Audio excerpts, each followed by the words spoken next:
नमस्कार, future express में आप सभी का स्वागत है। मैं हूं सुमित और हफ्ते का पहला कारोबारी सत्र भारतीय बाजारों में जियोपॉलिटिकल इश्यूज के मद्देनजर और अदरवाइज भी जो ग्लोबल क्यूज हैं उसके मद्देनजर थोड़ा सा प्रेशर देखने को मिल रहा है। आज गिरावट के साथ शुरुआत हुई और गिरावट मार्केट में प्रिवेल कर रही है। अभी भी इनफैक्ट कोई बहुत ज़्यादा पुल बैक नहीं है। लोअर लेवल से पहला पुल बैक आया था तो 19,500 के ऊपर निफ्टी को ले गया और 19,500 के ऊपर कामकाज करने के बाद निफ्टी अभी भी एटलीस्ट वहाँ तो ट्रेड कर रहा है, लेकिन बहुत ज़्यादा कोई रिकवरी नहीं है। आधा परसेंट के आसपास की रिकवरी, आधा परसेंट के आसपास का फॉल निफ्टी में देखने को मिल रहा है। लोअर लेवल से 19,492 से करीब 60 अंकों के आसपास की रिकवरी निफ्टी ने दिखाई थी। निफ्टी बैंक आधा परसेंट 1% के आसपास का डिक्लाइन दिखा रहा है। 43,993 का स्तर, 996 का स्तर, यानी यहाँ पर भी लोअर लेवल से रिकवरी है, लेकिन फिर भी प्रेशर के साथ कामकाज होता हुआ दिखाई पड़ रहा है। सेंसेक्स में भी दबाव है करीब, और ये mid cap small cap index 1% नीचे मिड कैप और करीब 1.25% के आसपास की स्मॉल कैप में भी आज आपको बिकवाली दिखाई पड़ेगी। तो ब्रॉडर मार्केट्स में तेज बिकवाली जो कि आपको एडवांस डिक्लाइन के अंदर भी दिखाई पड़ेगी। 1% नीचे मिड कैप और करीब 1.25% नीचे स्मॉल कैप कामकाज करता हुआ आपको दिखाई पड़ेगा।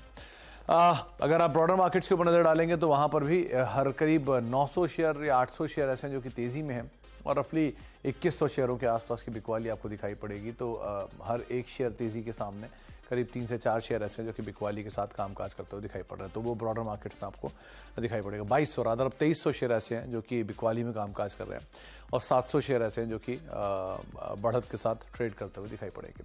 Major pressure across the board है, बस आईटी थोड़ा सपोर्टिव है, वहाँ पर उतनी बिकवाली नहीं है जितनी बाकी इंडिसीज में है। इनफैक्ट आईटी तो एक समय में लोअर लेवल से रिकवरी हरे निशान में कामकाज कर रहा है, लेकिन बहुत ज़्यादा तेज़ी नहीं है। 1.4% के आसपास का ही बढ़ा है। 32,443 का लेवल निफ्टी आईटी के अंदर देखने को मिल रहा है।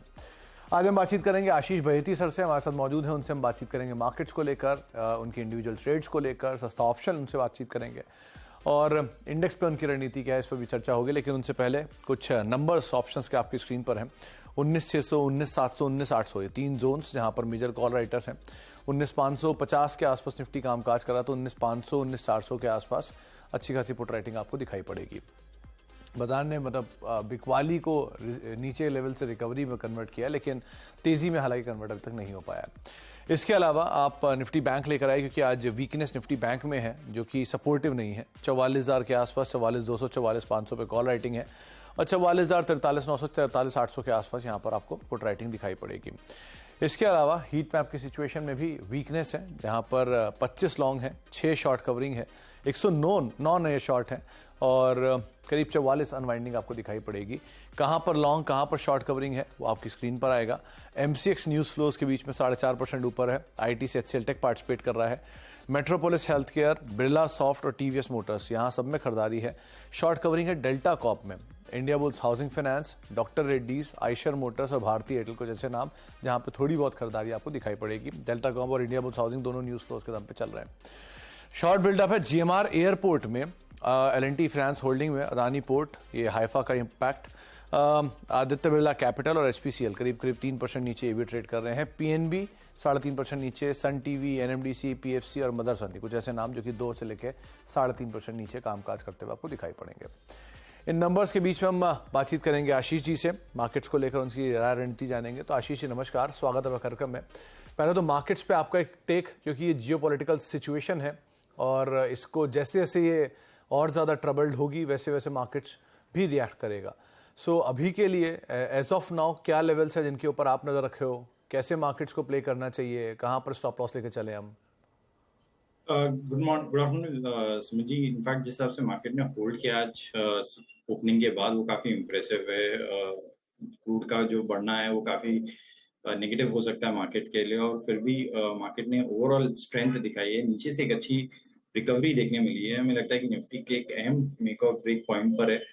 20 डे से जरूर नीचे ट्रेड कर रहा है, बट अगर जो जिस हिसाब से आज पुट राइटर्स ने 19,500 को डिफेंड किया है वो काफी इंप्रेसिव है। और सबसे मैक्सिमम अगर आप देखेंगे तो पुट राइटिंग भी उसी लेवल्स पे हो रखी है। मुझे लगता है कि अगर ये जब तक लेवल बचा हुआ है 19,450 मतलब जो अहम लेवल बन गया है, और जो कि 19,500 के पुट राइटर्स के लिए एक मैक्स पेन एरिया भी बना हुआ है, वो लेवल जब तक इंटैक्ट है तब तक इसमें तेजी की तरफ ही ट्रेड बनाया जा सकता है। वहीं अगर मैं बैंक निफ्टी की बात करूं तो बैंक निफ्टी का स्ट्रक्चर थोड़ा सा ज्यादा खराब है, बट 44,000 एक अहम क्रूशियल लेवल बना हुआ है बैंक निफ्टी के लिए भी।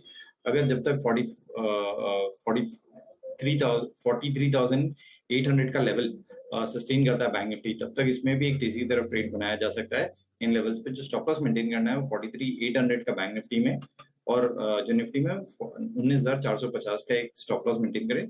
हमें लगता है कि निफ्टी में यहाँ से 150 पॉइंट्स मतलब 19,700 तक का लेवल देखने मिल सकता है, और बैंक निफ्टी में वापस एक पुल बैक देखने मिल सकता है जो कि इसे 44,400 तक के लेवल्स दिखा सकता है। तो बुल बैक बैंक निफ्टी में 44,400 तक लेकर जा सकता है, और लोअर लेवल से एक पुल बैक की एक्सपेक्टेशन जो आज फर्स्ट हाफ में हमने देखा भी निफ्टी बैंक में, वो अभी भी आशीष जी को लग रही है 44,400 के आसपास निफ्टी बैंक को ले आ सकते हैं। पार्टिसिपेशन यहाँ है नहीं, अगर पार्टिसिपेशन आता है तो ऑब्वियसली बात है निफ्टी को भी वो ट्रैक कर सकता है। आशीष सर, अब इंडिविजुअल स्टॉक्स, क्योंकि आज आईटी का दिन है तो एक आध स्टॉक तो वहाँ से भी होना ही चाहिए आई थिंक, और बाकी अदरवाइज क्या लॉन्ग क्या शॉर्ट? ये आशीष जी, मैंने आईटी को पर्पसफुली थोड़ा सा अवॉइड किया है क्योंकि अब नंबर्स आने वाले हैं, और जिस हिसाब से हमने देखा है कि इसके यूएस में जो नंबर्स आए थे एक्सेंचर के, उसके बाद थोड़ा सा एक नी जर्क रिएक्शन था। थोड़े से नंबर आने के बाद एंटिसिपेट करना ज्यादा बेटर रहेगा। बट फर्स्ट जो कॉल रहेगी मेरी वो शॉर्ट रहेगी एशियन पेंट्स पे। हमें लगता है कि क्रूड यहाँ से जरूर बॉयल अप हो सकता है, और एशियन पेंट्स और बाकी क्रूड रिलेटेड कंपनीज में प्रेशर देखने मिल सकता है। तो एशियन पेंट्स में बिकवाली की सलाह है, 3190 का स्टॉप लॉस लगाना है। जरूर यह आज इंट्राडे में रिकवरी दिखाया है, लेकिन अभी भी प्रेशर माउंटेड है इसमें। 3190 का स्टॉप लॉस लगाकर इसमें बिकवाली की सलाह है। लगता है इसमें 3100 तक के लेवल्स देखने मिल सकते हैं। दूसरा जो ट्रेड है मेरा वो भी क्रूड रिलेटेड ही है, ओएनजीसी। हमें लग रहा है कि एक अच्छा यहाँ से मूव देना चाहिए। स्टॉक जरूर आज 20 डेमा के नीचे ही अभी ट्रेड कर रहा है, लेकिन एक बेस फॉर्मेशन जरूर बन गया है ओएनजीसी में। 178 का जो जोन है वहां पे एक सपोर्ट जोन बना हुआ है। हमें लगता है इसमें एक पुल बैक देखने मिल सकता है। तो जो स्टॉप लॉस लगाना है इसमें वो 180 का एक स्टॉप लॉस लगाकर ओएनजीसी में खरीदारी की सलाह है। मुझे लगता है इसमें 186 तक के टारगेट्स देखने मिल सकते हैं। तीसरा ट्रेड जो अच्छा लग रहा है हमें वो टीवीएस मोटर्स। काफी इंप्रेसिव बाइंग इंटरेस्ट उसमें देखने मिल रही है सुबह से, और जिस हिसाब से स्टॉक 2 दिन गिरा और 20 डेमा पे ही सपोर्ट लेके स्टॉक ने वापस बाउंस बैक दिया है, वो भी काफी इंप्रेसिव है। तो मुझे लगता है टीवीएस मोटर्स पे इन लेवल्स पे भी खरीदारी की जा सकती है। स्टॉक अपने ऑल टाइम हाई के काफी पास ट्रेड कर रहा है, और जिस हिसाब से पॉजिटिव न्यूज फ्लोज आई है टीवीएस मोटर्स के लिए वो काफी इंप्रेसिव है। तो 1500 का स्टॉप लॉस लगाकर टीवीएस मोटर्स में भी खरीदारी की सलाह है। लगता है 1570 तक के लेवल्स इसमें भी देखने मिल सकते हैं। तो एशियन पेंट्स क्रूड रिलेटेड बिकवाली करके चलने की राय, 3100 रुपए के टारगेट्स के लिए 3190 का एक stop loss. ONGC crude related again, but upstream है तो बेनिफिट रहेगा यहाँ पर। 186 रुपए के टारगेट्स के लिए आप लॉन्ग जाएंगे, 180 का एक स्टॉप लॉस। और तीसरा नाम है टीवीएस मोटर्स, जहां पर आप लॉन्ग साइड पे अपनी पोजीशंस को देख सकते हैं 1570 के टारगेट्स के लिए। यहाँ पर भी आशीष जी ने खरीदारी करे चलने की राय दी है। आशीष जी, कुछ स्टॉक्स जहां पर एक अच्छे अपमूव्स हैं, उसमें एक एमसीएक्स करीब 4% की तेजी, न्यूज फ्लो ड्रिवन है, तो कहां तक तेजी आप एक्सपेक्ट कर रहे हो, कहां स्टॉप लॉस रखें? और दूसरा डेल्टा कॉप, क्या वो 130 का स्टॉप लेके उसमें लॉन्ग अब जा सकते हैं या अभी भी कंफर्ट नहीं आया? जी सुमित जी, पहले तो एमसीएक्स पे बोलना चाहूंगा। एमसीएक्स पे जरूर एक फ्रेश ब्रेकआउट है, और इन लेवल्स पे भी खरीदारी की जा सकती है। एमसीएक्स पे बहुत अच्छा स्ट्रक्चर है, और जो न्यूज फ्लोज है वो काफी पॉजिटिव है स्टॉक के लिए। तो 2040 का एक स्टॉप लॉस लगाकर इसमें पोजीशन बनाई जा सकती है। हमें लगता है जो ब्रेकआउट है और जिस आपका मूव बना हुआ है एमसीएक्स में, इसमें 2250 तक के लेवल्स देखने मिल सकते हैं। और डेल्टा कॉर्प की बात करूं तो अभी तक वो कॉन्फिडेंस नहीं आया है। ये first day of the move है, अभी भी एक बेस फॉर्मेशन चल रहा है। डेल्टा कॉर्प में 130 का जो जोन है वहां पे एक बेस फॉर्मेशन चल रहा है। हमें लगता है थोड़ा सा वेट एंड वॉच करना चाहिए। अगर आज की क्लोजिंग 145 के अगर ऊपर होती है तभी इसमें एक पॉजिटिव मूव एंटिसिपेट कर सकते हैं। तब तक इसमें थोड़ा सा एक वेट एंड वॉच पे ही रखें इसे। तो अभी नहीं, 145 के ऊपर अगर क्लोजिंग देता है तो आप इसको शॉर्ट कवरिंग के कैंडिडेट के तौर पर देख सकते हैं। एक मेट्रोपोलिस को और देखिए, यहाँ पर भी 2% के आसपास की अच्छी तेजी देखने को मिल रही है, और जो अपमूव आया है वो लॉन्ग बिल्डअप दिख रहा है यहाँ पर। कैसे रीड कर रहे हो आप इसे? अच्छा हुआ एडिशन है यहाँ पे? जी सुमित जी, काफी अच्छा हुआ है एडिशन है, और जिस आपका स्ट्रक्चर बना है वो बहुत इंप्रेसिव है। एक फ्रेश ब्रेकआउट, और ये तीसरा अटेम्प्ट है इस जोन को ब्रेकआउट देने का। इनफैक्ट इसके कुछ ये हमारे स्टॉक रडार में भी था। तो 1470 का एक स्टॉप लॉस लगाकर खरीदारी की सलाह रहेगी मेट्रोपोलिस में। मुझे लगता है ये जो मूव है वो 1550 तक के लेवल्स दिखा सकता है फर्स्ट टारगेट, और उसमें अगर वो निकलता है तो इसमें 1580 तक के भी लेवल्स देखने मिल सकते हैं। तो 1580 तक के टारगेट्स भी यहाँ पे आते हुए दिखाई पड़ सकते हैं। हीरो मोटोकॉर्प, एक न्यूज फ्लो चल रही है कि गलत तरीके से टैक्स रिफंड लेने के मामले में दिल्ली पुलिस ने हीरो मोटोकॉर्प और पवन मुंजाल के खिलाफ एफआईआर दर्ज की है। इस खबर पर बातचीत कर लेते हैं। असीम हमारे साथ मौजूद भी हैं पूरे डिटेल के साथ। असीम, ये कुछ दिन पहले एक ईडी की रेड्स की खबरें थी और अब आ रहा है कि ये एफआईआर की गई है दिल्ली पुलिस की तरफ से। ये क्या सेम मामला है दोनों, वन, और दूसरा क्या है पूरी डिटेल इस वाले मामले की? देखिए, जो ईडी का मामला था वो पूरी तरह से अलग था। ये दूसरा मामला है जिसमें कि दिल्ली पुलिस ने एफआईआर दर्ज की है। खासतौर पर ये बता दूं कि एक ब्रेव्स कैपिटल कंपनी थी जो कि हीरो मोटोकॉर्प को एम्प्लॉइज सर्विसेज उपलब्ध कराती थी। उस कंपनी ने एफआईआर दर्ज कराई है कि उसके नाम पर सर्विस टैक्स को सर्विस क्रेडिट टैक्स वापस लिया गया है। 5 करोड़ 94 लाख के बिल्स जो है वो फर्जी जनरेट किए गए हैं। इस एफआईआर में पवन मुंजाल के साथ हीरो मोटोकॉर्प को भी पार्टी बनाया गया है। कहा गया है कि जब ये कंपनी हीरो मोटोकॉर्प 2011 में बनी थी, लेकिन ठीक उससे पहले ये जो जिस कंपनी ने इसको मैन पावर सप्लाई की थी, उसके नाम पर इसको बिल बनाए गए। हीरो मोटोकॉर्प की स्टैंप यूज की गई। इतना ही नहीं, ये इसके साथ साथ काफी सारे और एलिगेशंस इस एफआईआर के अंदर लगाए गए। इनका कहना है कि कंपनी के साथ कॉन्ट्रैक्ट था 2009 से खत्म हो गया था, लेकिन इसके बाद 2011 के अंदर इसका इस्तेमाल किया गया ये सर्विस टैक्स राइट करने के लिए। तो 55 लाख के आसपास का बेनिफिट इसमें यहाँ पर उठाया गया है। हीरो मोटोकॉर्प की तरफ से एक सर्विस टैक्स का फ्रॉड यहाँ पर किया गया और जिस कंपनी के यहाँ पर क्रेडिट हुए उसी कंपनी ने यहाँ पर एफआईआर दर्ज कंपनी के ऊपर कराई है। अब दिल्ली पुलिस सारे इस मामले की जांच करेगी। धोखाधड़ी, फोर्जरी और गलत तरीके से टैक्स रिफंड लेने का मामला, ये सारे मामलों में एफआईआर दर्ज की गई है। अब दिल्ली पुलिस इस जांच को आगे बढ़ाएगी। इम्पैक्ट भी आज का एक हीरो मोटोकॉर्प के स्टॉक में 2% से ज्यादा का फॉल। अब आप देख रहे हैं डे लो पर हीरो मोटोकॉर्प कामकाज करता हुआ दिखाई पड़ रहा है। तो पहले अलग मामले में ईडी की जांच हुई थी और अब दूसरे मामले में दिल्ली पुलिस की तरफ से एक एफआईआर दर्ज की गई है जो इसमें गलत तरीके से टैक्स रिफंड लेने के एक मामले में यहाँ पे एफआईआर की गई है। आशीष सर, हीरो मोटोकॉर्प तेज बिकवाली आई है। अगर ये बिकवाली कोई देखें तो कहाँ तक संभलता हुआ आप देख रहे हो? क्या स्टॉप लॉस होना चाहिए यहाँ पोजीशंस में? जी सुमित जी, अगर किसी के पास लॉन्ग है तो हमारी सलाह एग्जिट कर लें इसमें, क्योंकि ऑलरेडी स्टॉक में एक अच्छा प्रेशर देखने मिला और 20 टाइम के नीचे आज ब्रेकआउट इसने कंफर्टेबली दे दिया है। हमें लगता है कि यहाँ से गिरते हुए 2910 तक के लेवल्स दिखा सकता है। वो एक सपोर्ट जोन है। अगर वो ब्रेक होता है तो फिर शायद इसमें 2840 का भी लेवल देखने मिल सकता है जो कि इसका 200 टाइम है। तो जिनके पास भी लॉन्ग है उसने एग्जिट करने की सलाह है। तो जिनके पास भी लॉन्ग है उनके लिए एग्जिट करने की सलाह हीरो मोटोकॉर्प को लेकर आशीष जी दे रहे हैं। ब्रेक का वक्त है, ब्रेक के बाद लौटेंगे। एक सस्ता ऑप्शन आशीष जी से आइडेंटिफाई करवाते हैं, छोटे से ब्रेक के उस पार।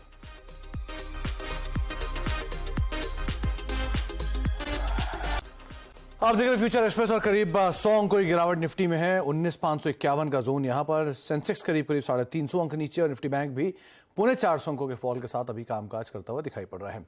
आशीष सर, सिचुएशन टाइट है, कोई सस्ता ऑप्शन जो आपने चुना है? सुमित जी, हमें लगता है ऑयल मार्केटिंग कंपनीज में प्रेशर देखने में मिल सकता है यहाँ से, और उसे बेस्ट प्ले रहेगा कि पुट ऑप्शन के थ्रू ट्रेड करने की सलाह रहेगी। तो इंडियन ऑयल कॉर्पोरेशन IOC की 88 रुपीज के पुट में खरीदारी की सलाह रहेगी। हमें लगता है ये जिस हिसाब से प्लेस्ड है 200 डेमो पे, अगर ये ब्रीच होता है तो इसमें और गिरावट देखने मिल सकती है। तो ₹1.80 के करीब ये चल रहा है। ₹1.20 का स्टॉप लॉस लगाना है IOC के पुट में, 88 के पुट में। हमें लगता है इसमें ₹3 तक के टारगेट्स देखने मिल सकते हैं। तो 88 की पुट IOC की ₹3 के टारगेट्स आते हुए दिखाई पड़ सकते हैं। ₹1.20 का एक स्टॉप लॉस यहाँ पर आप मेंटेन करके चल सकते हैं। थोड़ा सा डाउन साइड और खुल सकता है। एक बार OMCs तीनों चार्ट लेकर आइए जरा। BPCL 3% नीचे, HPCL 3% नीचे और IOC भी करीब 2 से 3% के आसपास का डिक्लाइन दिखा रहा है। तो जो बिकवाली है OMCs में वो शायद और एक्सटेंड हो सकती है।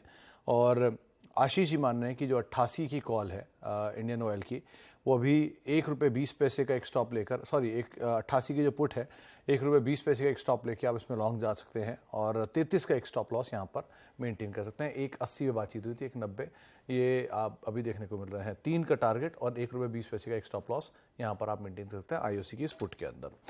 आशीष सर, जाने से पहले एक राय HCL टेक पे। आप वैसे IT को अवॉइड कर रहे हो लेकिन HCL टेक आज आउट परफॉर्म कर रहा है, 2.25% ऊपर है नंबर से ठीक पहले। यहाँ क्या करें? जी सुमित जी, चार्ट स्ट्रक्चर काफी अच्छा है HCL टेक का, और इनफैक्ट पूरे IT लार्ज कैप में HCL, इन्फी और TCS तीनों में अच्छी बाइंग इंटरेस्ट आज देखने मिल रही है। जिस हिसाब का स्ट्रक्चर बना हुआ है, हमें लगता है इस लेवल्स पे लॉन्ग जाया जा सकता है। बस थोड़ा सा कॉशियस या कैवेट वही रहेगा कि न्यूज फ्लोज काफी रहेंगे नंबर्स के कारण इसमें। तो 1235 का एक स्टॉप लॉस लगाना है। हमें लगता है जिस तरह का स्ट्रक्चर बना हुआ है इसमें 1290 तक के लेवल्स देखने मिल सकते हैं। तो 1233 का एक स्टॉप लेके 1290 के टारगेट्स के लिए आप HCL टेक को देख सकते हो, करीब करीब 1256 के जोन्स में कामकाज कर रहा है।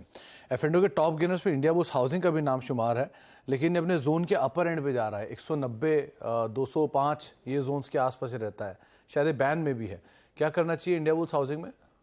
जी सुमित जी, एक्चुअली स्टॉक के साथ वही प्रॉब्लम हो जाता है कि कंटिन्यूअसली बैन में रहता है, तो इसे थोड़ा सा अवॉइड करने की सलाह रहेगी, क्योंकि बैन में होने के कारण इसमें एग्जिट्स बिकम्स वेरी डिफिकल्ट, तो इसीलिए थोड़ा सा अवॉइड करने की सलाह रहेगी इसे। इनफैक्ट इंडिया बुल्स हाउसिंग और डेल्टा कॉप दोनों के दोनों स्टॉक आज बैन में है, तो इस लिहाज से भी आपको उसके ऊपर नज़र बना कर रखनी होगी।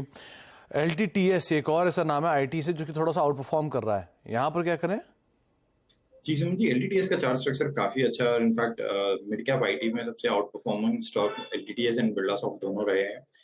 खरीदारी की सलाह रहेगी इन लेवल्स पे, क्योंकि ये स्टॉक अपनी तीसरी बार अब अपने जोन 4770 का जो जोन है उसे अप्रोच कर रहा है, और अगर उसका ब्रेकआउट आता है तो इसमें 4900 तक के लेवल्स देखने मिल सकते हैं। तो खरीदारी की सलाह है, जो स्टॉप लॉस में मेंटेन करना है वो 4650 4650 का एक स्टॉप लॉस मेंटेन करे। हमें लगता है इसका जो फर्स्ट टारगेट है वो 4830 तक का देखने मिल सकता है, और अगर वो ब्रीच होता है तो इसमें और बड़े लेवल्स देखने मिलेंगे। तो L&T टेक अच्छा दिख रहा है चार्ट में।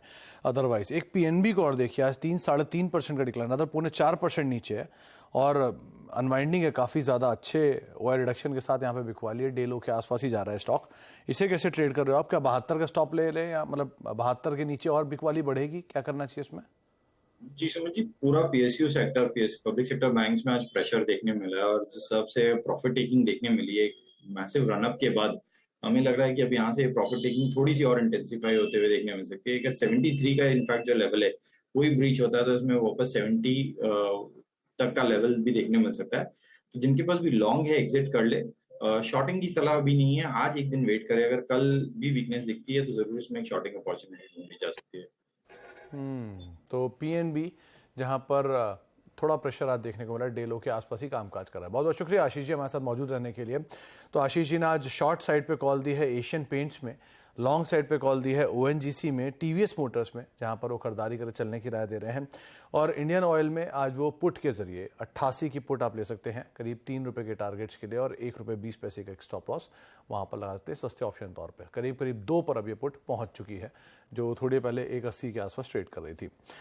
अब जाने से पहले आपको बता दें कि CNBC आवाज़ आपके लिए लेकर आया है F&O गुरुकुल, जिसमें फ्यूचर्स एंड ऑप्शंस के कामयाब ट्रेडर से मिलने और सीखने का खास मौका मिलेगा।